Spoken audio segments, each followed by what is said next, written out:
最大一笔开销有10几万。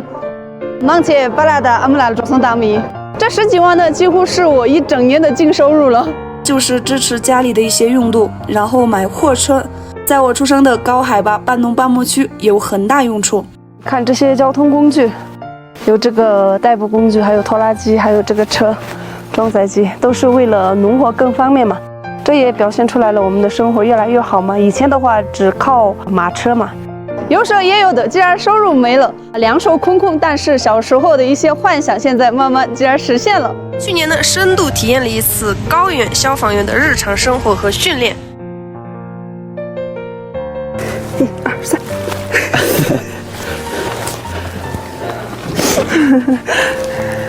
刚刚还可以，现在勾不住是。亲身感受之后，才能理解他们的使命和责任。在青藏高原上，卓玛的心灵也和英雄们融合在一起了。我成长的农牧区海拔4000多米，一眼望去，四周都是高山，有时候放着牧会升起一丝孤独。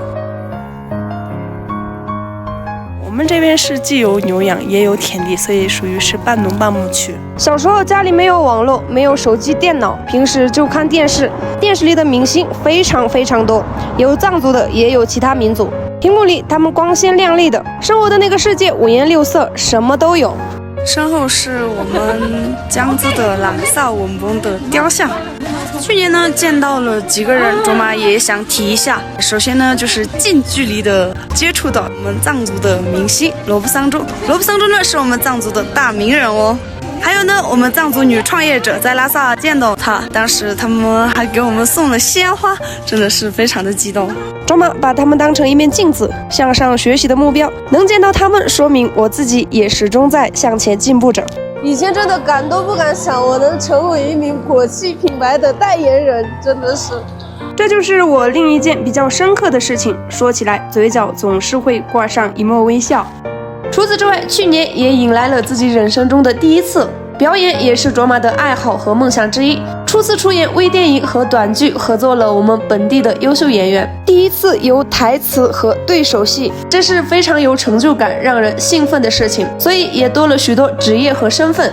一名企业的工作人员，化身客服人员，在央企中真的学到很多。这边呢就是一个我们的简易的绿幕室，这也是我工作的一部分。迪玛在洗个嘴，冲着汽水那里也能看到我在工作的场景，吃遍家乡美食之余，还能同时工作，生活被繁忙给填满，痛并快乐着。就一个字，一个这个。一位普通的农牧区姑娘，钻研后收获了结果，所以藏族的学弟学妹们努力一定会有所收获的。那有朋友会问了，既然这么忙，那么收入一定能在成都买房了吧？没那么简单，收入都用在了农牧区的家里面了。虽然赚钱不易，但是父母见识了全新的世界。首先带着年过半百的他们，到那些只有想象印象不佳的内地平原大城市转了一圈。第一次坐飞机的他们，也是亲眼看到了青藏高原的壮丽群峰。飞在空中，他们感慨人类的科技已到达了这一步。第一次走出青藏高原，去包容的大城市成都，带他们去感受不同于藏传的寺院。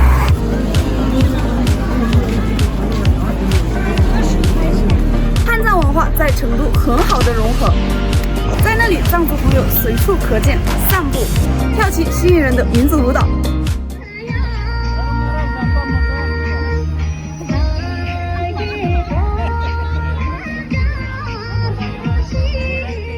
当时就是他们对内地是一点都不了解，以前对内地是隔阂嘛，心里面有一个那种偏见的想法啊，内地不行怎么样。到了那边之后，他们真的惊讶到了内地的发展呀，人也好，被惊艳到了。在成都的时候就说很羡慕在内地生活的那些藏族朋友，他们以后就是如果有条件的话，也想在成都生活。真的是颠覆了我的想象，自己去体会，自己去看到那些东西的时候，才觉得哇，原来这个地方非常的不错。不得不说，这是一座非常吸引人的城市，藏族朋友也特别多。从而父母不会觉得有排斥的感觉。在川渝地区玩了很长一段时间。所以去年即便是卓玛去了上海，内心的目标还是和爸爸妈妈相同的，亲身经历、亲身体会，才能从偏见或点滴之间变为理解和看待问题的理性。好贵哦！记得高中毕业时，父母不允许我到内地读大学，生怕女儿有啥意外。卓玛首次走出西藏到成都前，也曾不安过一段时间。那时候大3，还瞒着父母偷偷开了眼界，就想做一个西藏、四川最大的民营企业。可以，超过通威国际。现在无论去哪儿都可以光明正大了，做很多事情父母都支持，这是卓玛做完这些事情的意义所在，也是卓玛拍视频的一种理想。那最起码我听着给父母经过那些呢，盯着去投远的20几岁送给。展望新的一年，更加努力工作，前途是不是越来越好呢？